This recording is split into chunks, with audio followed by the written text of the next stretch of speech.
Welcome to Lincoln Unified School District Certificated Substitute Training. I am Michelle Tatum, Associate Superintendent of Human Resources, and will be conducting your training. It's important to note that you will be asked several comprehension questions as you listen to this orientation. At any time, you may pause this video, but do not quit out of your browser or all progress will be lost. Let me begin by saying we are so excited to welcome you to the Lincoln family. You serve as a teacher to our students and maintain continuity while the classroom teacher is away. As I start my 19th year in this district, I have had many opportunities to work at various sites as a school administrator, from Lincoln High School to alternative education, K-8 and K-6 school sites, and special education. Because of these experiences, I hope to be a resource for you, and I am here if you need assistance or help and guidance. My contact information is there on the screen for you. This video will provide you with valuable information that will assist you in your success in the classroom and keep you legally compliant. You should have received a substitute handbook. I will be referencing pages in this book as we proceed. Please have it handy. A disclaimer: this video is not organized in any specific manner, but it is important information and I encourage you to follow along in the Substitute Orientation Handbook. Please refer to the Child Abuse section of the handbook. As a teacher, you will be required annually to watch the video on mandated reporting. Because you are required to view this video prior to hire, I will not rehash the information contained. There are a few highlights I do feel are important to emphasize. It is not your job to determine or investigate child abuse. However, it is your job to report. You must report all instances of suspected child abuse within 24 hours. Your handbook has a phone number for Child Protective Services as well as a CPS report form. All school sites will have these forms handy should you need to make a report. When you make a CPS report, you must notify a district administrator of the report, but can remain anonymous within the district. Please refer to the section on corporal punishment in your handbook. Included in your handbook is the Education Code citation for corporal punishment. Please review this definition. This was covered in your mandated reporting video as well. Here are some important points to remember. You must not engage in corporal punishment of any kind. It is not your responsibility to break up a fight or scuffle. If you find yourself in a situation where there is physical altercation between students and you are fearful for a child's safety or concerned about dangerous objects or weapons, see Section 49001A of the Education Code listed in your handbook. This would not be considered corporal punishment. Your ultimate responsibility is to keep your class safe, evacuating your class if necessary, and notifying the office as soon as possible. School sites have a number of staff that can assist you in these situations: principals, assistant principals, safety officers, counselors, and campus monitors. One thing that comes up often with teachers is it okay for me to shake my students' hands, give them a hug, or a high five? The answer is, it is best to limit your physical interactions with students. As a brand new person to their life, you may not know all the details or issues or boundaries that a student has. One popular way to establish rapport with students is to greet them by the door each day. If students want to give you a high five or a handshake, let them initiate that. Do not force any student. Key points to remember: never touch a student in a sexual manner. Never touch a student in any areas that a bathing suit covers. Your safest bet is not to physically interact with the student. If a student is attempting to hug you, turn your body to the side to limit physical contact. Barring emergencies, limit the time alone with the student in a private setting with no other students or adults. If necessary, to meet alone for homework help or tutoring, meet in the front office or in a room with blinds and doors open, pass-through doors open. It is the best practice to advise your neighbor teacher that you will be working alone with a student. Barring emergencies, never be alone in a car or drive a student in your car or take them to your home. If for any reason this occurs, contact me immediately to document the details. If you are left alone with the student after a field trip and school is closed for the day, you should contact your principal. Always get your principal's cell number before you leave on a field trip, or Lincoln Unified School District Safety Officer. If you are ever alone with a student and they make an inappropriate statement or there is physical contact, immediately report it to your supervisor. Never date a student or establish a relationship that is not student to teacher. Never take a student off campus. You should always follow field trip protocol, complete with permission slips, if you are going to take a student off campus. You should begin by consulting with your principal. Your school keys and substitute badge are issued to you specifically. Don't ever give your keys or badge to a student or anyone else. If you lose them, report it immediately. Our district and all of our campuses are drug-free, alcohol-free, and tobacco-free workplaces.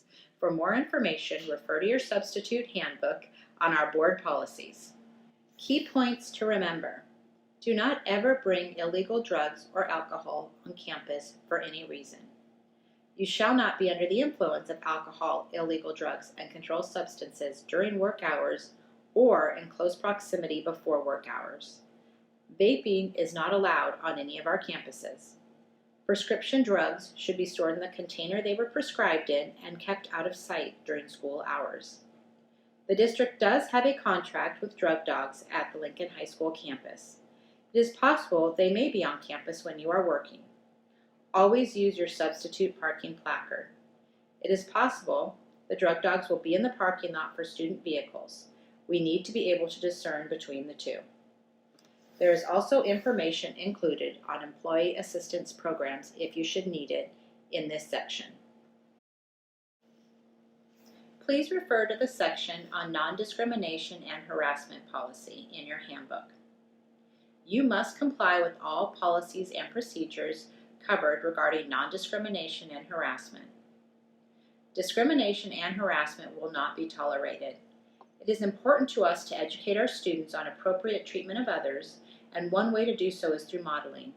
It is our responsibility to show our students and each other appropriate, respectful behavior and to always maintain a professional relationship of student-teacher or employee to employee. It is my hope that any issues or concerns about these issues will be handled at the lowest level possible, starting with the individuals themselves. When feasible, directly approach the individual to let them know how their actions or words were interpreted. In many cases, issues can be resolved through this manner. By communicating to the offender that this behavior or comment was upsetting, you may find out no offense was intended, and if the behavior stops, the issue can be resolved. If that is not the case, please bring it to my attention or your principal's attention immediately. The attached board policies include information on how to report a complaint if necessary. Please review these documents. Also contained in your handbook is information on sexual harassment. Sexual harassment will not be tolerated in any form. Please refer to the board policy and administrative regulations on sexual harassment and review them. Included in is the administrative regulations that contains 2 protocols for reporting sexual harassment. There is an informal template and a formal template. As always, you can contact me to discuss or assist in reporting sexual harassment as needed. You must comply with all policies and procedures covered regarding sexual harassment. Although most of the information I have shared in this section has been related to employees, it is important to note that if you observe sexual harassment of or by students, you have 1 day to report sexual harassment. A report can be made to your school administrator, myself, or law enforcement as necessary. Next, you will find a very short but powerful board policy, professional expectations. It emphasizes that the behavior of each and every employee is a key ingredient to the integrity of the district as a whole. It is my expectation that you adhere to this board policy, that you always behave professionally and act with a student's best interest in mind. Some important points to remember. You should always interact with students as an adult teacher role model. You should dress professionally, but with consideration for the job you have picked up for the day. Are you working with young students? Are you doing PE? Are you working at the high school? You want to be able to move around and do your job, but you should also look as if you take your job seriously. No clothing with inappropriate statements or graphics or exposed body parts. You should be punctual and arrive to your school site in plenty of time to get checked in and review the plans for the day. You should not share your personal cell phone, social media, or anything related to social media with students. You should not use your personal cell phone for school related calls. There are phones in the school office that should be used for these purposes. I strongly recommend making all social media accounts private. Students will search for you on social media, and you do not want information out there that could detract from your credibility as a teacher role model. Be an advocate for the profession and for students. In the past, we have had 3 incidences that have occurred in Lincoln Unified School District. Although we are not proud of these unfortunate cases, it did highlight the importance of speaking up on the behalf of students. 3 staff members were caught engaging in unprofessional and, in some cases, illegal behavior. This behavior led to police convictions, jail time in the state pen, revoked teaching credentials, and in some cases, registration as a sex offender. In every one of these scenarios, I was able to hand over evidence to law enforcement because a teacher colleague spoke up about things they observed that did not look appropriate. These were 3 separate instances when employees spoke up, sometimes anonymously, and reported. This led to these individuals never being able to teach again. We work hard in human resources to screen each new employee. As you know, we go back 5 years of your employment history for referencing purposes. We search Google and social media to ensure there is nothing improper or illegal. We fingerprint and require training. This allows us to hire the best and the brightest. We should always be vigilant, and that is why I ask you to report anything you believe could be considered unprofessional conduct.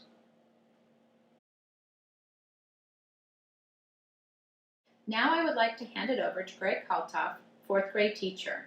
He will be doing a presentation called Tips and Tools for the Trade, Adding to Your Teacher Toolbox. This here is, I'll start with a daily checklist for effective classroom management. This comes from the website Smart Classroom Management by Michael Linson. So perhaps more than any other profession, teaching requires you to be mentally prepared before the heavy lifting of the day begins. If you're feeling hurried, stressed, or distracted in the moments before the students arrive, teaching can be unforgiving, particularly in the area of classroom management. This is why it's important to spend a couple of times every morning reminding yourself of the core classroom management principles needed to effectively lead your classroom. So here's a checklist. Review it each morning. Will put you in the same consistent state of mind and guard against making mistakes that lead to unfocused, inattentive, and misbehaving students. First off, number 1, smile and enjoy your students. The more likable you are, the more leverage you have with your students, and the easier classroom management will be. Greet your students with a smile, tell a joke or two, and enjoy teaching them. It's okay to love your job. 2, stay calm. Far too many teachers let students in certain circumstances get under their skin and, as a result, react emotionally to misbehavior. Set yourself apart from the pack and don't be one of them. A troop of kangaroos could bounce through your classroom, but you will remain the picture of poise. Take your time. When you rush, you create nervous energy in your classroom, making students excitable and prone to misbehavior. A good rule of thumb is to never speak or move on to the next activity until every student is quiet and looking at you. The great basketball coach and teacher John Wooden was fond of saying, "Be quick, but never in a hurry. Keep your lessons in transition sharp and moving, but with an efficient, deliberate pace." Be specific. Tell your students exactly what you expect from them. Be clear and direct, and then get out of their way. Give your students a chance to meet your expectations without micromanagement. If at any point you become unsatisfied with how they're fulfilling your expectations, have them do it again. Enforce every rule. Follow your classroom management plan and enforce every rule violation. It doesn't matter who the student is or what their situation. Understanding that poor choices have consequences is a critical lesson for all students. By strictly enforcing your rules, you're merely requiring behavior from your students that is necessary for success in school. Don't react, respond. Decide that yelling, scolding, lecturing, arguing, and sarcasm won't be part of your classroom management repertoire. Those reactions cause students to distrust and dislike you and lead to more misbehavior and less leverage. Instead, respond by calmly following your classroom management plan. How to set up a simple, effective classroom management plan. The purpose of a classroom management plan is to hold students accountable for misbehavior without having to yell, scold, or lecture. When used correctly, a classroom management plan eliminates the need to use these and other stressful, counterproductive methods. It allows you to demand impeccable behavior without causing friction or resentment, which then frees you up to build meaningful and influential relationships with your students. To set up a classroom management plan, you must first devise a set of rules that cover every conceivable misbehavior or disruption that could crop up in your classroom. Here's 4. Number 1, listen and follow directions. Number 2, raise your hand before speaking or leaving your seat. Number 3, keep your hands and feet to yourself. And number 4, respect your classmates and your teacher. These rules work because they make sense to students. They're fully enforceable and they cover all the bases. Also, because of their refreshing lack of ambiguity, they discourage arguing, complaining, and finger pointing. They are what they are. You either break them or you don't. Next, you'll need a set of consequences to give your rules the muscle they need to effectively manage and control your classroom. Here are a couple consequences you could use. Number 1. So warning. Number 2, timeout. You can move them to another seat. Number 3, a letter home. Now, when a student reaches the third consequence, they will also return to timeout again. For every subsequent time they misbehave, they will cycle back to timeout. Set aside a desk or two for the sole purpose of timeout. This desk doesn't need to be stuck in a corner or far away from the rest of the class, but it should be separated to some degree. It's the symbolic separation from the rest of the class and the feeling it evokes that makes the timeout effective. It's not a separation of humiliation or of gloomy punishment. It's one of reflection, of personal disappointment, and of hope in returning quickly to the class that they like being part of. You can create a simple form letter to send home to parents when students reach the third and final consequence. Keep it short and to the point. Refrain from giving your opinion or adding an angry note at the bottom. Just give the facts. The consequences are in play just for one day. When the students arrive the next day, of course, lessons have been learned, no grudges are held, and everyone starts fresh with another chance to succeed, grow, or be better than the day before. To make your management plan effective, it must be followed faithfully and carried out in a certain way. So use this plan. You'll never have to rely on complicated, frustrating, and demoralizing methods and strategies that just many other teachers find themselves roped into. Follow the plan, build a relationship with your students, and love your job.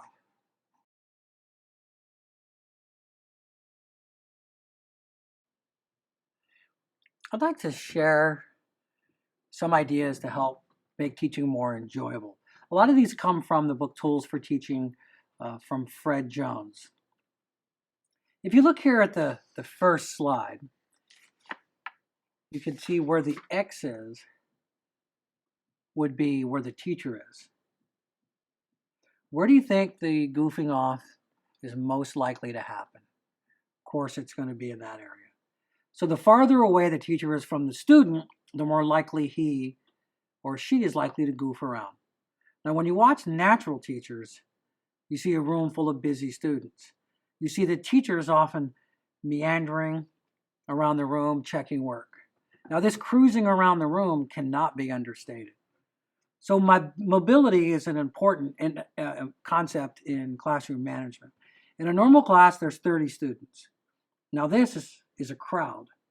When you see a disruption, you have to deal with it, or it's open season on you. It'll pull you away from instruction.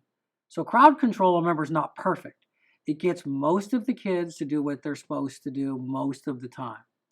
Now, if we can get most of our management through crowd control, then we can give our undivided attention just a few other disruptions.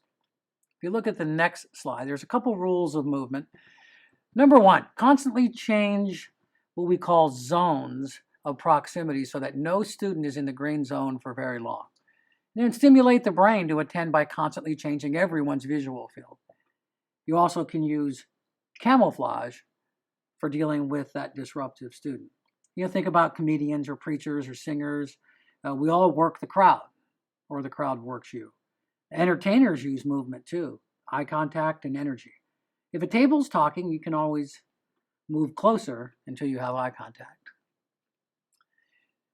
So again, the concept is the farther away a student is from the teacher, the more likely he is to goof off. We call these psychological distances in the zone. So think of the colors red, yellow, and green. Imagine that every kid has a computer in the back of their head that's always asking, is the coast clear?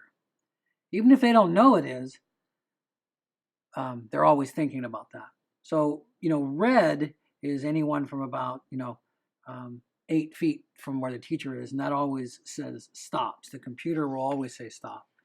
Now, yellow acts like red if the teacher's looking. But if you're back turned, the computer says the coast is clear. The green zone obviously says go. Now, students have to be in the green for a while for the computer chip to realize that the coast is clear. The longer they are in the green zone, the more likely they are to goof off. Some students may spend all day in the green zone. Effective teachers constantly change zones. Imagine a kid in a green ready to go, and the teacher looks at them, and their little computer chip says, I hate it when that happens. When you're working the crowd, simply take 2 or 3 steps. That changes everything from green to yellow, or from yellow to red. So using mobility, the teacher is constantly disrupting students' ability to disrupt. It is a subconscious thing. So again, work in the crowd. If you're from the front, you can obviously work back and forth. Also, if you look at the slide, you'll see they're in nice rows. That can be kind of thought of as the custodian's arrangement. That's in the great interest of the custodian. There's 5 barriers. If you look here, there's 1, 2, 3, 4, 5 barriers to that. You see a student talking to a neighbor, what do? So you start saying stuff like, oh, I'm tired of seeing you two talking. So, you want to run around in the seats, okay? However, once you go back to the front, the kids will start goofing off. So then, of course, we end up getting louder and louder. So the thing that Fred Jones teaches a lot about, and I like to talk a lot about, is what's called the visual instruction plan. The visual instruction plan is really great, even if you're subbing, maybe even especially if you're subbing, because it allows the students to see what they're supposed to do in sequential order. So let's say if we're doing long division, the first step might be compare, and the next step is divide, then multiply, subtract, and this is compare again, then bring down. So this might be the steps of long division. So if we put these on the board or on the projector, what we do now is if a student gets stuck, let's say they're stuck on the second step, you can simply point to the board or point to the example, and you can then continue to work the crowd. So in visual instruction plan, it has to be visual, that students can look at it and know what to do next. And as a teacher, even though you want to help students and you want to stay there, that's really, really bad for classroom management if you're stuck reteaching an entire assignment. So let's talk about, for instance, most of the disruptions in class, about 80% are just simply talking to neighbors. And if you look at 95% is talking to neighbors or out of their seat. Next two disruptions are drawing or passing notes. Now that might be texting. But so you can see that the name of the game really is talking to neighbors. That's kind of where our money is. Let's talk about how we can eliminate that. One of the biggest challenges we have to be effective classroom managers is staying calm and staying strong. We all have a common biology. You know, we see some students fooling around. A natural response to something we dislike or don't expect, like a clap of thunder or shadow across the window or a spider on us or a near car accident or being cut off while driving. Our responses are immediate and automatic. And some people hardly ever become upset, while others sometimes burn out.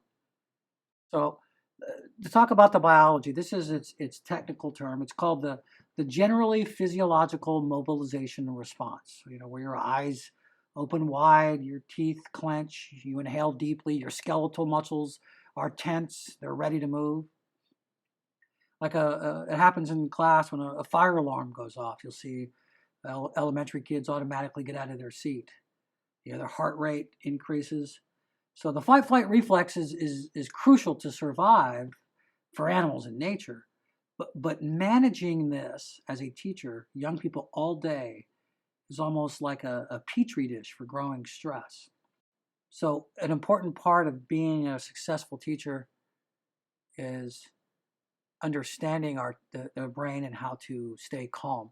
So for instance, the triune brain theory, if you think about the brain maybe in three different parts, you know, the lower section would be the reptilian brain for the fight flight reflex, and then the second part here would be like a dog's brain. It's like a lizard's brain, a reptilian brain, but maybe it can love or be loyal. And the highest part of the human brain is our intelligence. And we can think rationally. We think of people who have a higher level 3 would be people like Plato or Beethoven or Einstein. So our job as teachers really is to, you know, when we become upset, our brain downshifts from our cortex up here, our third part, to our brainstem, and that's where we say things we don't mean. So one of the things that a lot of natural teachers do with discipline is they understand that calm is strength and to be upset is weak. Calm is a skill, and calm also can be learned. After months of observation, this really is what natural teachers were doing without even knowing it. Think about all humans have a body language, you know. In sports, they read the other player's body language in basketball, where they're going to dribble. You know, children read us like a book too. Our body language conveys our thoughts and our feelings, and students can know when they can push and when they can't. Body language hasn't really changed in a million years. So we can either know about body language, but the kids will. So one of the key things really is how do we mean business? Not with our voice, but with our body language. That's what natural teachers do automatically, is really the body language. We'll show you a few of those. You can either know about the body language and use it to your advantage as a teacher, or ignore it. And the students will always be a step ahead of you if you do. So a couple of key points about body language is, first one is the focus on, you know, small disruptions. If you see two kids talking, what do? Small disruptions, you know, are more common, and big ones often grow out of small ones. So the first thing is to keep it cheap. I'll look at the keep it cheap. You know, if you can look a student back to work, then there's not much else for you to do. That saves me a trip across the classroom.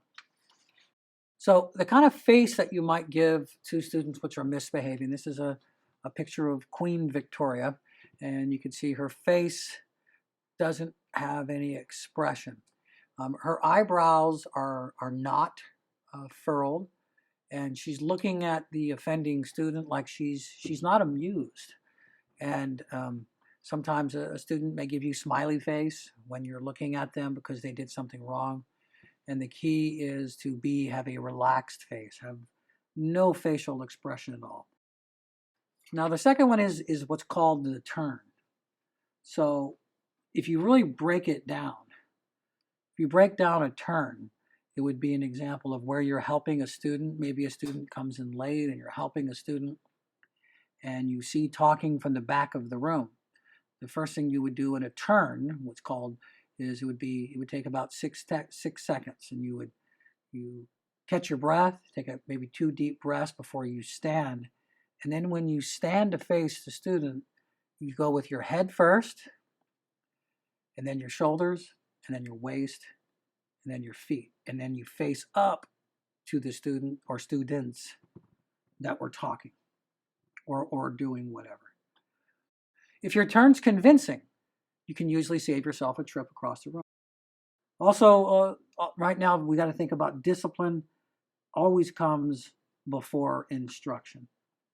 So if you tell the kids, if you're substitute teaching for the day, and you tell them about how you expect them to do their work, and then you're teaching a lesson, and you're teaching a student who came in late, and you see 2 kids talking, terminate the instruction and then handle the discipline first, and then go back, and you can do the instruction later. But if as teachers, we often want to do the instruction first and then do discipline later. But then that sends a message to the student that discipline is on the back burner. Another question sometimes is, how big is the disruption? And to me, it doesn't matter. If a student is not following the rules, then you have to follow through. I think of body language kind of like poker. If the teacher folds before the students have folded, then you give up, then they'll give up and not get back to work. So kind of like poker, you have to stay in till the end. Now, if let's say you have 2 students that have been talking, you can move in, say names to the talkers. Let's say they smile, but their feet are still not where they should be. You take a couple of relaxing breaths, walk slowly, and you pick one instigator. Walk to the edge of the desk, stand relaxed but upright. Take 2 more relaxing breaths. I always say, check your jaw. That way you don't show that you're upset. If your jaw's super tight, that means you're upset. You don't want the kids to see that. It's now the student's turn. Fred Jones calls him Larry. He can fold by getting back to work or continue to play. Keep in mind, most students don't want to, though. They just want to stay out of trouble for the most part. Now, a key part here is moving out. So once you've moved into a student, moving out is important as moving in. You have to go as slowly going out as you do in. I always think of classroom management, body language, like you're going about 4 times as slow as normal. See, instruction is quick, it's fast-paced, it's exciting. The kids might be repeating after you or a chant, where classroom management is slow. Calmness. So the relaxing breaths can pace you when you move out. So if you walk into a student to prompt them back to work, make sure you thank the student politely, and then you go out in a relaxed way. The first thing teachers lose is their relaxing breaths. If they move too quickly, then they could undo everything they've already done. So think of classroom management as moving slow, deliberate. Now, the number one complaint by many teachers and many substitute teachers is backtalk. Backtalk is a very common referral into the office. So one thing we can do about backtalk, number one, is we don't have to partake in it. So if you walk up to a student calmly and the student says, "What are you doing here?" You don't have to respond right now. Matter of fact, you can actually give a student a referral or a write-up at the end of class if necessary. Think of a backtalk sometimes as a comedy routine. And it takes a straight man and a comedian. Well, if the kid wants to be the comedian, you don't want to be the straight man. So a good saying to think about that. If the students want to do the backtalk, at least make them do all the work. So a good rule of thumb is, if you're upset and you discipline a student, open your mouth and slit your throat. See, we're talking about here is a system where you're working the crowd, you're walking around. If a student comes in late, you have the visual instruction plan. You have your body language. You can look a student back to work if necessary. You can walk over to the student and you can point to the student's work without saying anything. If that doesn't work, you may even prompt the student and say, I need you to do number 7. And at that point, then you would hang out and you would watch the student. This here's another one here. It says, relax, tune out, at least make student do all the work. So it's hard for the students to blame anyone if you didn't really say anything. Think about that. So if you get continued back talk from the student, you actually can go to one elbow. And again, this is a body language issue where students at this point don't want you too close to them. And then the bottom slide says you can even prefer to camp out from behind them if you really want to isolate them from the rest of the peer group. But those are pretty rare instances, but they do happen. All of these things are intuitive, but it's helpful to review and remember how they contribute to a well-functioning classroom. They're all a series of skills that when used together make good classroom management. They work if you're a regular classroom teacher or a guest teacher. Thank you for applying to Lincoln Unified and hope to see you soon.